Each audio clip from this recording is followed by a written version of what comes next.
Hi there, welcome to the Fierce Factor podcast. I'm your host, Kaeli Lindholm. And I think it's time for us women to shift the conversation in business and step into our feminine leadership to do the most iconic work the aesthetic industry has ever seen. Each week, I'll be bringing a powerful dose of strategy, sarcasm, solutions, and sass that will rev up your creativity and ignite your brilliance as you link arms with me along our shared path of personal and professional growth in 20 minutes or less. Let's go. Hello, leader. Welcome back to the Fierce Factor podcast. It's Kaeli here, and I am coming in hot today with some key insights that I have gained working to help 100 inspiring and intentional women cross the next $1 million milestone in their business last year. You are tuning in to episode 96, Success Secrets of Top Female Aesthetic Injectors.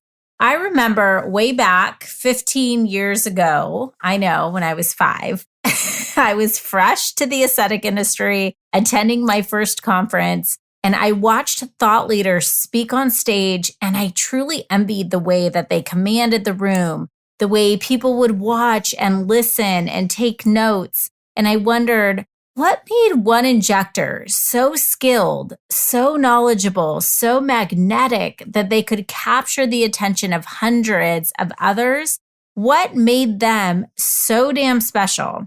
And this curiosity has really underpinned much of the work that I do as a leadership coach, because I have learned that it's really not about what people do, but instead how people think and make decisions that separates the top 2% from the average. I would sit and take notes on how they moved on stage, their inflections and pauses, how they told stories to help the audience relate to them, what they chose to wear, how they would make eye contact.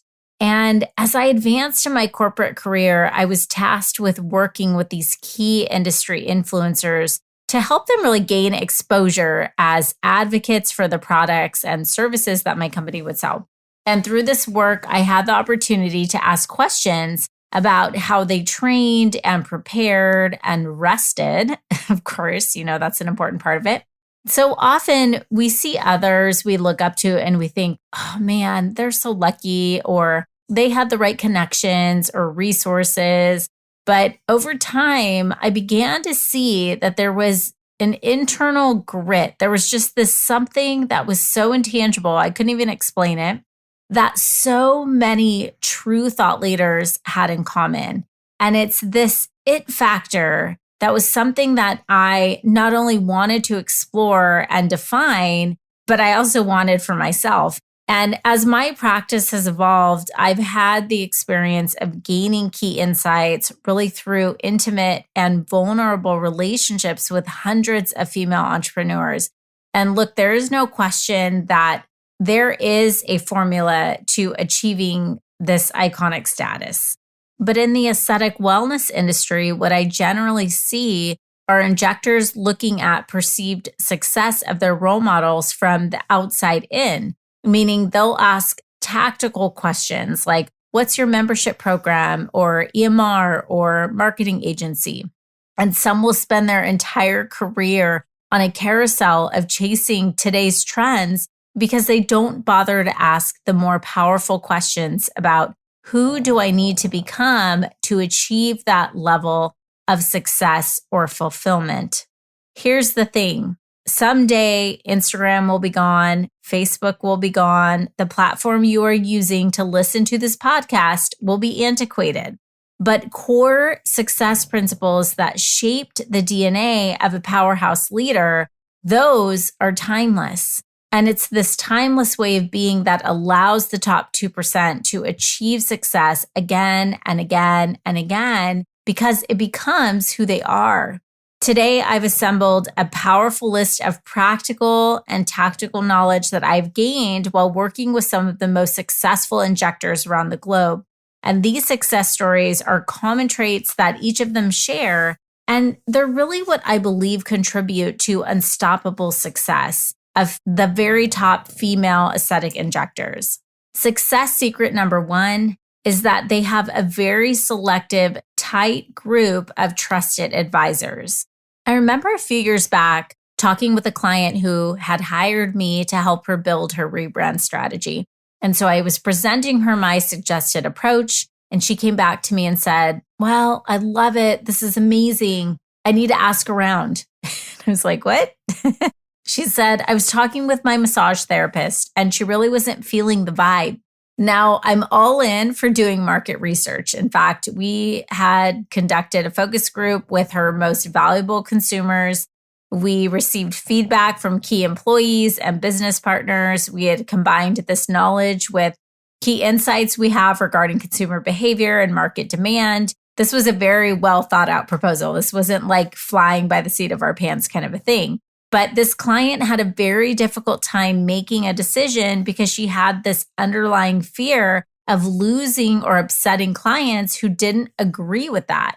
This was the right decision for the business, but she couldn't get behind it because she valued everyone's opinion instead of the ones that really counted. And by that meaning, her very most valuable customers and herself, and her business. Top injectors don't survey the entire community when they want to make a strategic pivot in their business. They have a core group of trusted advisors who they commission around them to help them insource their own wisdom, access their creativity, and confidently move in a way that's in alignment with their own core values. Their approach is uniquely different. It's an entire mindset shift from, I need to make everyone happy, to I need to do what's right for me and my business and my most valued clients. Top injectors selectively choose who to allow into their business ecosystem and into their ear. Success secret number 2, they have a proprietary method. Leader, pull up Instagram accounts for 5 med spas in your town and tell me what you see. Before and after lip images, let me guess, promotions and discounts, a video of laser hair removal, and a patient testimonial. But pull up 100 Instagram accounts and one of them will have a video interview of a provider with her patient telling a story about how unique her method or her approach is and how that has changed someone's life. Or an educational video about her signature methodology that has been adopted by colleagues around the globe. Top injectors come to market with a core belief system that guides the way they operate clinically and within their business. She typically believes in something that's contrary to the majority of the collective. Instead of jumping into something because she believes there's demand and opportunity, instead, she identifies a gap in the market where most will not go, and she owns that space. At the minimum, 30% of her digital marketing footprint showcases her unique philosophy, and she's recognized for that. She's not recognized for the services she offers. She's recognized for her philosophy. Number 3, success secret of top injectors, they don't just learn, they teach. When I ask a thought leader what she thinks has made her so successful, she might claim that she was lucky, she was in the right place at the right time, she worked her butt off, and every so often she'll say something such as, "I'm always learning." And of course, this is the modest way of saying that she's full of curiosity and creativity. But what she doesn't say, but you and I know, is that she's not just learning by reading books and attending more trainings. She's acquiring new skills by leading those trainings. As an educator and coach, I will tell you that I have learned by teaching curriculum in real life 100 times faster and with greater mastery than I ever did by hearing someone else talk about it. And I personally believe that growth comes from about 10% of learning and 90% of independent thinking and application. And so leader top injectors are very discerning about how they spend their time and their brain share. There's really an evolution that happens as an injector builds her confidence in thought leadership. So I'll break this out for you into 4 different phases. Phase number 1, she begins as a student who is constantly learning, always seeing herself or himself as a sponge, soaking up knowledge. She markets the things she offers, the products, the services, the bundles, the treatments. She's very excited and eager to learn. Phase number 2, she begins to develop her own collection of techniques. So this is really where she starts taking bits and pieces of key learnings from others and developing this sort of mixed bag of tricks that she can access as she threads them together into her own way of doing things. So she may begin by dabbling in teaching some basic techniques because she feels like she's advancing, and she starts to explore and try different types of treatment methodologies or different types of approaches, and starting to kind of develop her own collection of technique. And then in phase number 3, she really discovers a new way of approaching her craft that's just not like anyone else. She begins to do it her own way, which stands for something usually unconventional. She starts to really resent the group think, and she feels a little bit frustrated that people haven't caught up to her magic. She starts to share her philosophy with others, and she starts to really put herself out there. And then she begins to be recognized as someone who others start to look up to and want to follow. And then finally, there's this full blossoming of the rose, of the flower, into phase 4, where we find the Julie Horns of the world, right? The top 1%. She is so fiercely confident in what she has and who she is and how she approaches her business that she is done convincing others. She is in high demand for her services. She is monetizing her brand reputation, and her work stands uncontested. She is competitionless because she runs in a category of one. All right, success secret number 4, top female injectors think in 5-year milestones. So this one's a bit obscure because the only way to learn about the way someone really thinks about their business and where they personally see themselves belonging in their business ecosystem is by having deep conversations with them. And as I've had the privileges of working with dozens of key thought leaders in our industry, I've recognized one nuance that collectively drives their decision-making, and that is with the future in mind. A couple of years ago, I was asked to speak on an expert panel with a board-certified MD injector who, let's be real, when she speaks, she fills the whole damn room. And I'll never forget, after our talk, she pulled me aside and she said, "That was great, but you know, Kaeli, about 10% of the people in this audience will actually be able to implement what they just learned." I was like, "What do you mean?" And she said, "It's not because they're lazy or they don't have the ambition to be successful, but because most people are too focused on what they can adopt today to make change happen." And I'm like, "Yeah, isn't that kind of the point?" And she's like, "But the top 10% who are building their business sustainably are here to build the relationships and to develop the skills that will become mastery 3 to 5 years down the road." And then we got off on this tangent talking about the military decision-making process. Did you know that this was even a thing? MDMP, military decision-making process. So this is an iterative planning methodology that military officials use to understand a situation and a mission, develop a course of action, and produce an operation or plan or order.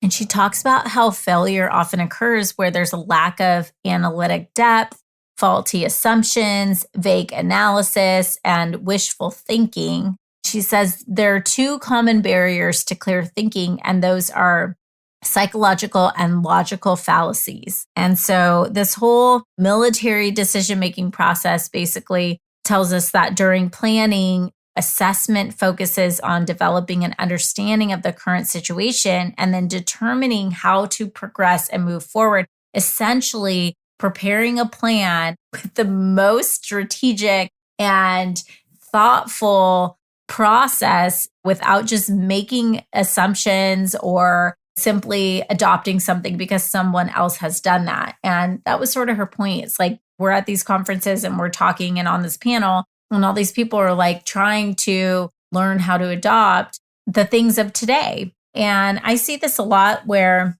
I find myself really thinking, okay, well, this is probably working okay, but I don't know what I don't know. So what could I do better?